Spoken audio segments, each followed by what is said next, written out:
Good morning from Sissu. और आज हम लोग की यहाँ से वापसी है टूवर्ड्स दिल्ली। देखते हैं कहाँ तक पहुँच पाते हैं। आइडिया ये है कि अभी फ्रेश होके चेकआउट करते हैं यहाँ होटल से और रास्ते में कहीं ब्रेकफास्ट करेंगे, then will head towards Chandigarh.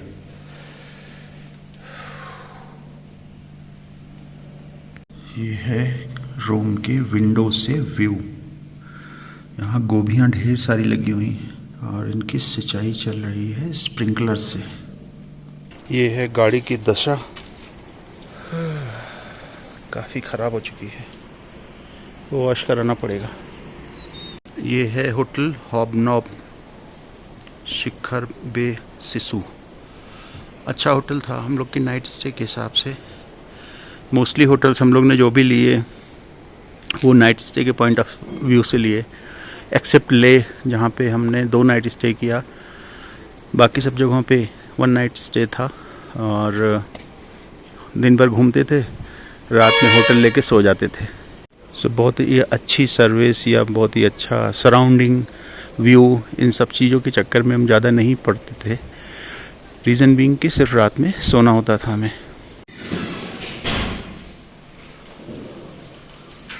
लोगों ने अपनी रिकमेंडेशन लिखी हुई है यहाँ पे, नेवर गिव अप। इस घर की कंस्ट्रक्शन को ध्यान से देखिए अगर, तो इसमें सिर्फ पत्थर के ऊपर पत्थर रख के दीवार बनाई गई है और ऊपर स्लैब पड़ा हुआ है। फिर उसके ऊपर थोड़ा सा और वॉल को एक्सटेंड किया गया है और ये टीन शेड पड़ा हुआ है। कोई सीमेंट नहीं है, कोई बालू नहीं लगी। हम लोग अटल टनल में इंटर करने जा रहे हैं अभी। इसका नॉर्थ पोर्टल है ये और साउथ से निकलेंगे।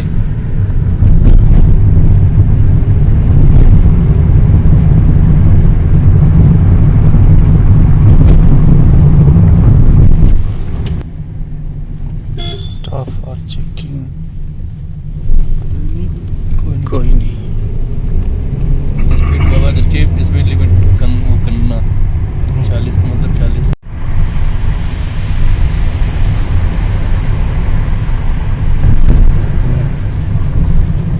हम लोग टनल से एग्जिट कर चुके हैं। Now we are entering into Manali.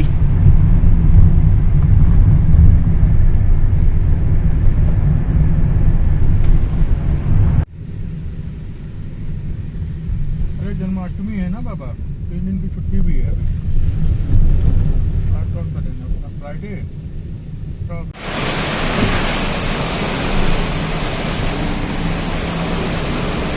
हम लोग एक अंडरपास क्रॉस कर रहे हैं और बारिश की वजह से यहाँ पे भयानक हालात हैं। हर तरफ पानी गिर रहा है, बह रहा है, रोड बह गई है। पीछे काफ़ी लंबा जाम लगा हुआ था, अभी जाके जाम खुला है, रोड क्लीन की गई है।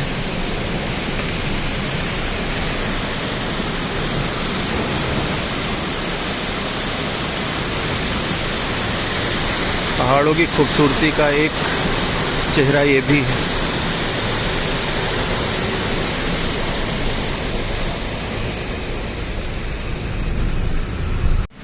हम लोग अभी सोलन वैली के पास में हैं और यहाँ पे बारिश की वजह से जगह जगह पे बॉटल नेक है, ट्रैफिक जाम हो रहा है। उसी एक जाम में हम लोग भी फंसे हुए हैं।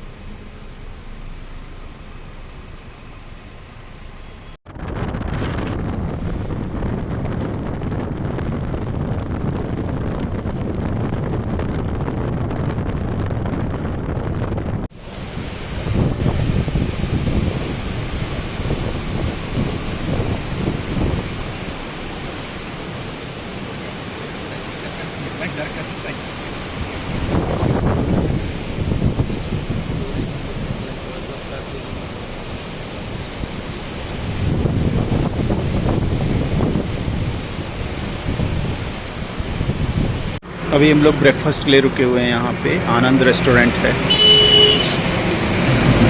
मनाली और कुल्लू के बीच में कह लीजिए। अच्छा रेस्टोरेंट है, काफ़ी अच्छी वाइब है यहाँ की। हालांकि अभी ऑक्सीजन चलने की वजह से काफ़ी भीड़ कम है यहाँ पे। हम लोग अभी पंजाब में इंटर कर चुके हैं और भुट्टा खाने के लिए रुके हुए हैं। वो सामने गूंज रहा है, 20 रुपए का एक।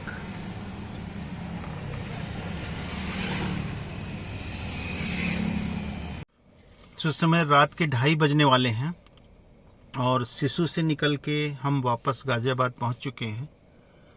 इस लद्दाख की ट्रिप में हमने लगभग 3157 किलोमीटर्स ट्रैवल किया और कार ने जो माइलेज दिया वो 15.7 का है।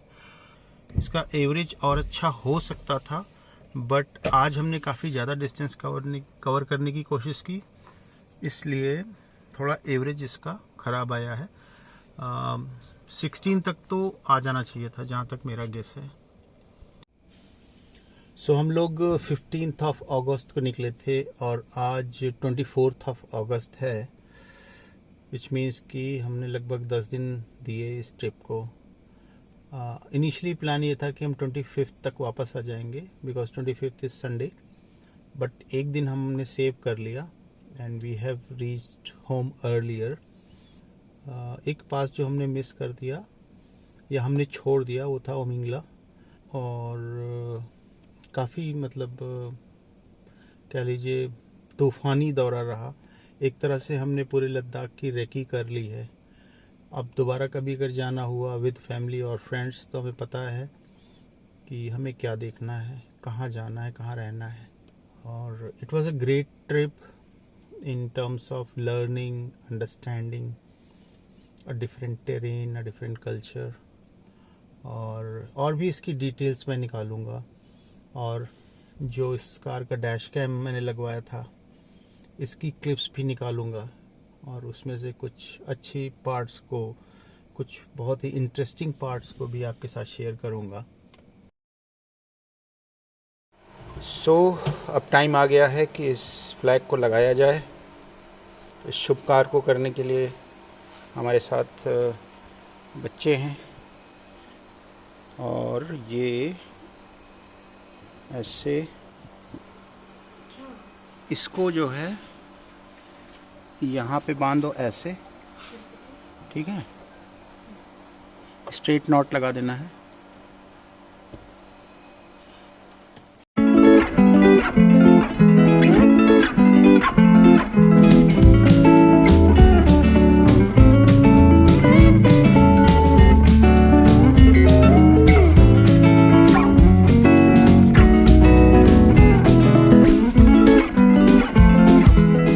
Now I can claim that कि I am Ladakh return. So दोस्तों, before actually I end this vlog, I thought to share my experience of this Ladakh trip. अगर आप लद्दाख प्लान कर रहे हैं so आप मिनिमम 1 हफ्ता लेके जाइए। अगर आप ड्राइव कर रहे हैं दिल्ली NCR से तो 1 हफ्ता लेके जाना होगा। उसके बाद आप अपने टेस्ट के अकॉर्डिंगली बढ़ा सकते हैं।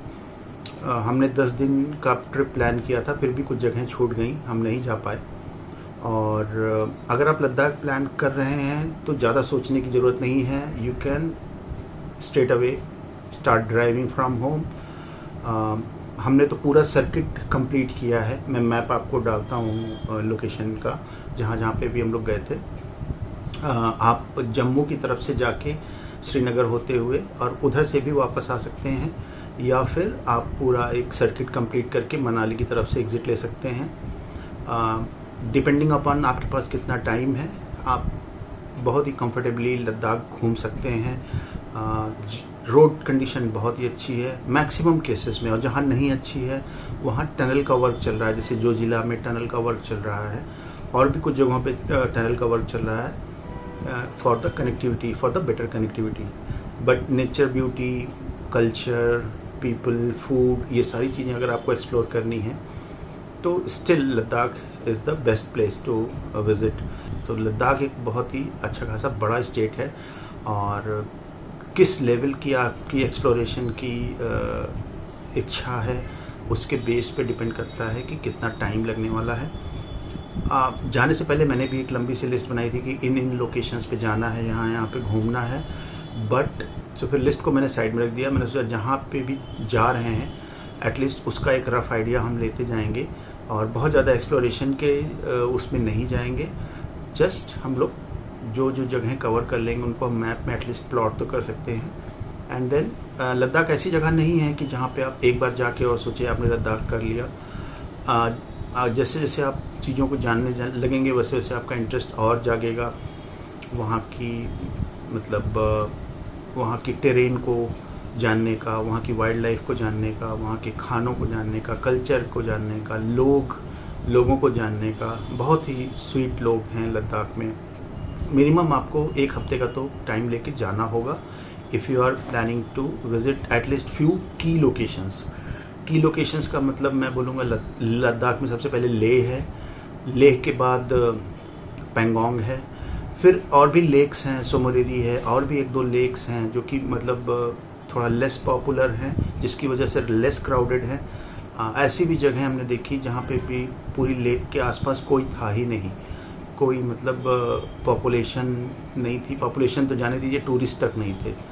तो ऐसी भी जगह आपको मिलेंगी वहाँ पे, और काफ़ी लंबे लंबे स्ट्रेच हैं जहाँ पे आपको पॉपुलेशन नहीं मिलेगी। So if you are going by your own vehicle, थोड़ा सा स्नैक्स, ड्राई फ्रूट्स या फिर कुछ भी खाने का सामान प्लस वाटर स्टोरेज अच्छा खासा आप बना के रखिए अपने साथ में। हमने 2 कैरेट लिए हुए थे बिस्लरी के 2-2 लीटर वाले, और वो हम लोग सोमोरेरी तक पहुँचे तब तक वो सारे ख़त्म हो गए। हम लोग 4 लोग थे, वैसे हमारी मतलब काफ़ी ज़्यादा हम पानी कंज्यूम कर रहे थे। फिर सोमोरेरी से फिर हमको वापस पानी लेना पड़ा, स्टॉक करना पड़ा to cross the Gata loops and enter into Manali. ये कुछ आपको अपनी गाड़ी में रखने होंगे। फर्स्ट एड की तो सभी की गाड़ियों में होता है, एक बार चेक कर लीजिए। कुछ बेसिक मेडिसिन हैं जिसमें सबसे पहला है Diamox.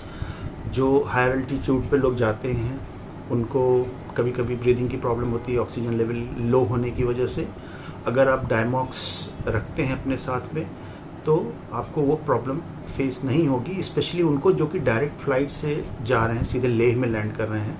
So before they actually start their flight they can take 1 Diamox. उसे आप दिन में 2 बार खा सकते हैं, और वो आपका ऑक्सीजन लेवल मेंटेन करके रखेगी। हम लोग जम्मू की तरफ से गए थे श्रीनगर होते हुए, सो हमारे साथ वो दिक्कत नहीं हुई, एक्लिमेटाइजेशन की दिक्कत नहीं हुई। हालांकि हम बैकअप में हमने रख रखा था, बट उसकी ज़रूरत पड़ी नहीं। इसके अलावा जो एक सबसे इम्पॉर्टेंट चीज़ है, आप जानने से पहले एक बार परमिट बनवा लीजिए। कितने लोग जा रहे हैं, उनका आधार कार्ड वगैरह डिटेल, वेबसाइट की लिंक मैं डिस्क्रिप्शंस में डाल दूंगा, आप वहाँ से अपना परमिट बनवा सकते हैं। परमिट बनवाना मस्ट है। जगह जगह पे पुलिस चेक हैं और वो आपकी गाड़ी की एंट्री करेंगे, आपका परमिट चेक करेंगे। हार्ड कॉपी भी उसके साथ में रखिए, सॉफ्ट कॉपी भी रखिए। सॉफ्ट कॉपी डाउनलोड करके अगर मोबाइल में रख लेंगे तो ठीक रहेगा, क्योंकि नेटवर्क का कोई भरोसा नहीं होता वहाँ पे कि कहाँ पे नेटवर्क है कहाँ नहीं है। सो लद्दाख अगेन मैं बोलूँगा काफ़ी बड़ा है, और बहुत सारे जो लोकेशंस हैं वो चार्टेड नहीं है गूगल मैप्स में, तो मुझे नहीं मिली। और गूगल मैप्स वहाँ पे साथ नहीं देता, इंटरनेट कनेक्टिविटी का काफ़ी इशू रहता है। और अगर मैं बोलूँ कि ये कंप्लीट एडवेंचर था तो गलत नहीं होगा, क्योंकि आप लोगों से हेल्प मांगते हैं। ऐसे भी लोग मिले जिनको कि हिंदी भी नहीं आती थी, इंग्लिश भी नहीं आती थी, कम्युनिकेशन का बड़ा इशू हो रहा था गांव में खास करके। बाकी तो जगहों पे लोग हिंदी इंग्लिश बोलते हैं, ठीक ठाक सी बोल लेते हैं, कम्युनिकेट कर लेते हैं, सो वहाँ पे दिक्कत नहीं होती है। बट जो नॉन टूरिस्टी प्लेस हैं, जो बिल्कुल ही अलग थलग हैं गांव, वहाँ पे आपको दिक्कत होगी। बट लोग बहुत ही स्वीट हैं और हमेशा हेल्प करने के लिए तैयार रहते हैं। वहाँ पे मतलब एक कल्चर सा है कि अगर कोई रोड पे है, रुक गया है कहीं पे कोई गाड़ी खड़ी करके, तो आसपास से गुजरने वाले लोग एक बार पूछ लेते हैं कि भाई कोई दिक्कत तो नहीं है। ये अगर आप जा रहे हैं तो आप भी फॉलो कीजिए, क्योंकि बहुत सारी जगहें ऐसी यहाँ पे अलग थलग जगहें हैं, और जहाँ पे जाने के बाद किसी की गाड़ी अगर ख़राब हो गई तो दिक्कत हो जाती है। इसके अलावा जो एक चीज़ आपको रखनी चाहिए, ऑक्सीमीटर आप रख लीजिए अपने साथ में। हायर एल्टीट्यूड में खास करके अपना ऑक्सीजन चेक करते रहिए। ऑक्सीजन या तो आपकी स्मार्ट वॉच है, अगर तो स्मार्ट वॉच में ऑक्सीजन का अगर लेवल बताता है तो वेल एंड गुड, अगर नहीं तो आप ऑक्सीमीटर साथ में रखिए, जिससे आप अपना ऑक्सीजन लेवल चेक करते रहिए, और साथ में जो लोग हैं उनका भी चेक करते रहिए। हायर एल्टीट्यूड में अक्सर प्रॉब्लम हो जाती है, बट अगेन मैं बोलूँगा अगर आप लद्दाख ट्रिप प्लान कर रहे हैं तो आपको कुछ भी सोचने की ज़रूरत नहीं है, कोई हैसल नहीं है। आप अपनी गाड़ी से आराम से ड्राइव करके दिल्ली से जा सकते हैं। जाने आने में जो टाइम लगेगा। हमने भी एक रात जम्मू में स्टे किया, अगली रात कारगिल में स्टे किया और उसके बाद हमने लेह में स्टे किया। हालांकि हम जम्मू के बाद सीधे लेह भी जा सकते थे। अगर अर्ली मॉर्निंग स्टार्ट करते तो शाम तक लेह पहुंच जाते, बट बीच में एक फैमिली फ्रेंड थे, उनके यहाँ रुकना था, इसलिए हमने कारगिल में नाइट स्टे लिया। अदरवाइज़ आप अगर अर्ली मॉर्निंग जम्मू से स्टार्ट कर रहे हैं तो शाम तक आप लेह पहुंच जाएंगे। रोड कंडीशन बहुत ही अच्छी है। यू विल नॉट फील कि आप इतने हाई एल्टीट्यूड पर ड्राइव कर रहे हो, बिकॉज ये पूरा का पूरा प्लेटू है, पठार है लद्दाख। अच्छा, कुछ चीज़ें मैं और आपको बताता हूँ। अगर आप सेल्फ ड्राइव करके जा रहे हैं और आपकी गाड़ी की सर्विस ड्यू है 3-4 हज़ार किलोमीटर से या 5,000 किलोमीटर से भी ड्यू है, तो आप उसको सर्विस करवा लीजिए। वो ज़्यादा बेटर होगा। और जो भी सर्विस कर रहा है मैकेनिक, उसको बता भी दीजिए कि भाई मैं ले जाने का प्लान कर रहा हूँ। अगर इंजन में कोई फाइन ट्यूनिंग की ज़रूरत होगी तो they will do it. Otherwise क्या होता है, जो हमने प्रॉब्लम फेस की, मैंने देखा कि 3,000 किलोमीटर से मेरी अर्टिगा जो है वो ड्यू है। मैंने सोचा लौट के आऊँगा, 3,000 किलोमीटर हो जाएगा और then I will go for the service. ये मैंने गलत किया। हुआ क्या कि जब हायर एल्टीट्यूड पे जाता था तो जो इसका एयर फिल्टर होता है उसमें डस्ट डिपॉजिट हो जाती है और डस्ट डिपॉजिट होने की वजह से वो फिर एयर नहीं ले पा रही थी और लो ऑक्सीजन की वजह से, हालांकि पेट्रोल गाड़ी है, फिर भी ये दिक्कत आ रही थी कि गाड़ी लोड नहीं ले पा रही थी। जहाँ तक रिस्की रोड्स का सवाल है, जो जिला का पास आप क्रॉस कर लेंगे, अगर आपने ड्राइव कर रखा है पहाड़ों में, तो आपको कोई दिक्कत नहीं होगी। उसके बाद तो पूरा प्लेन ही आप समझ लो लेह तक। लेह से निकल के जब हम पैंगोंग गए, वो भी रास्ता बहुत ही अच्छा, बहुत ही स्मूथ है। बीच में छोटे छोटे 1-2 पासेस मिलेंगे, there will not be any problem as such. Pangong से सोमोरिरी जब जा रहे थे तो जो रास्ता मैं बता रहा था वो हमने फॉलो नहीं किया। हमने एक पैंगोंग के बगल बगल से रोड जाती, वहाँ से गए और आगे जाने के बाद एक लूप पड़ता है, सिंगल लेन रोड का लूप है, बट लकीली उसमें ट्रैफिक नहीं था, बिल्कुल भी ट्रैफिक नहीं था। इस वजह से हम चलते चले गए, हमको दिक्कत नहीं हुई। हालांकि लूप काफ़ी टायरिंग था। ऊपर जाने के बाद I was feeling mentally exhausted पूरी तरह से। उसके आगे भी काफ़ी दूर तक सिंगल लेन रोड है, बट आप अगर इजीली ड्राइव कर रहे हो तो कोई दिक्कत होने वाली नहीं है। बस एक जगह पे हमको चैलेंज फेस हुआ था, वो था गाटा लूप्स में। गाटा लूप्स में हैवी व्हीकल्स, ट्रक्स वगैरह आते रहते हैं। हम लोग इधर से डिसेंड कर रहे थे, तो डिसेंड करने की वजह से क्या होता है कि आपको गाड़ी को हमेशा ट्रक्स को प्रेफरेंस देना होता है, या जो भी व्हीकल सामने से आ रहे हैं उनको प्रेफरेंस देना होता है। और रोड सिंगल लेन है, काफ़ी मतलब कोई फेंसिंग नहीं है रोड के साइड में, तो जिसकी वजह से गाड़ी को पार करना बड़ा ट्रिकी हो जाता है। तो बीआरओ ने क्या किया है, जगह जगह पे थोड़ी रोड चौड़ी कर दी, सो दैट कि if you need to park आप वहाँ पे ले जाके गाड़ी लगा दीजिए। बट कई बार ऐसा भी हो रहा था कि हम लोग बीच में फंस जा रहे थे और पार्किंग की जगह नहीं मिल पा रही थी। तो एक बार तो मुझे पहाड़ की तरफ भी चढ़ाना पड़ा। जिन्होंने पिछले वीडियोस देखे होंगे उन्होंने ये चीज़ देखी होगी। वहाँ पे आपको थोड़ा सा केयरफुल रहना होगा गाटा लूप्स में। और हालांकि बीआरओ जिस तरह से काम कर रही है, आई होप कि कमिंग ईयर्स में ये चीज़ें हमेशा के लिए सॉल्व हो जाएंगी।